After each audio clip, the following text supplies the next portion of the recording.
To counter the repercussions of the drought on the Canal Authority took a drastic action.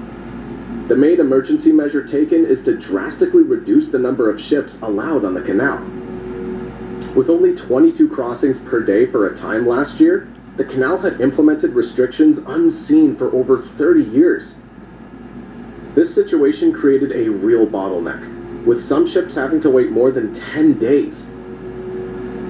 Other ship owners preferred to pay a multi-million euro right-of-way fee to get priority passage.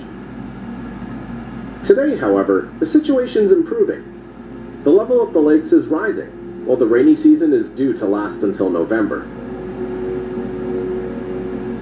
The Canal Authority is also taking advantage of the situation to gradually increase the number of passages per day to 34 by the end of July, if the improvement continues.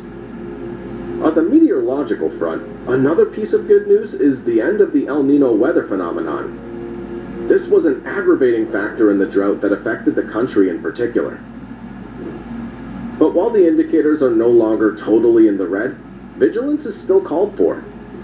In the case of Lake Alajuela, the levels return to fairly reassuring standards.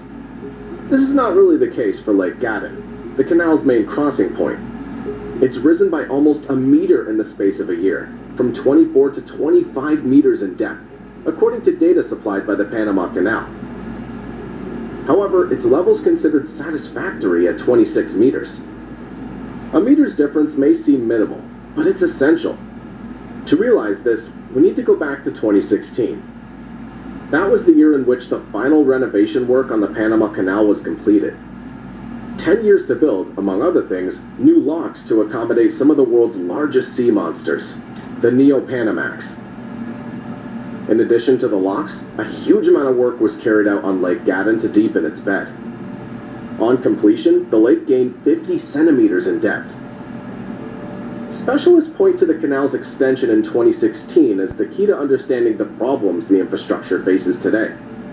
Although solutions have been studied since 2006, little's been done to increase the water supply. This is a necessity, given the need to widen and deepen lock sets to allow larger vessels to pass through. A situation that leaves the construction vulnerable to episodes of drought. To counter this crisis, the canal's trying to implement one-off measures such as cross-filling of locks to partially reuse water, and a compulsory reservation system to better manage flows. In the long term, management is also working hard. Last November, a first test was carried out to seed clouds, as revealed by the Bloomberg news site.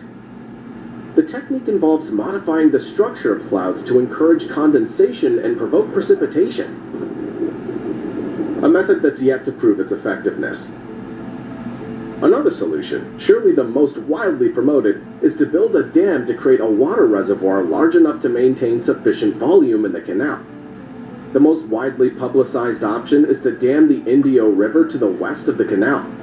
The reservoir would then be connected to Lake Gatun by a system of underground pipes some 8 kilometers long. An infrastructure costing between 1.5 and 2 billion euros, which would take at least 6 years to complete. And that's not counting the time needed for the water reserve to build up. Between 3 months, according to forecasts, this aquatic reinforcement should enable traffic to increase by 11 to 15 boats a day compared to its optimum use today, and also guarantee the population's supply of fresh water. A solution for some, but not necessarily good news for others. According to Bloomberg, thousands of people living in the region will see their land flooded to build the reservoir, and are already organizing resistance. Civil resistance should not be underestimated. Panama, for example, recently saw large-scale protests to block the renewal of a concession for a giant copper mine considered an ecological disaster. As a result, the authorities finally announced the closure of the mine, operated by Canadian company First Quantum Minerals. As far as the canal is concerned, the law has so far prevented the Canal Authority from extending its control to the Indio River. Elected on May 5th, the new president, Jose Raul Molino, announced that he would encourage the adoption of a law favoring the construction of a new dam. At the political level, another proposal was put forward by the former government last April. It involves developing a dry canal.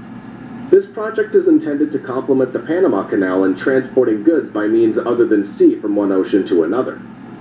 To this end, the dry canal is intended to be multimodal, making use of existing railroads, roads, airports, and other infrastructures.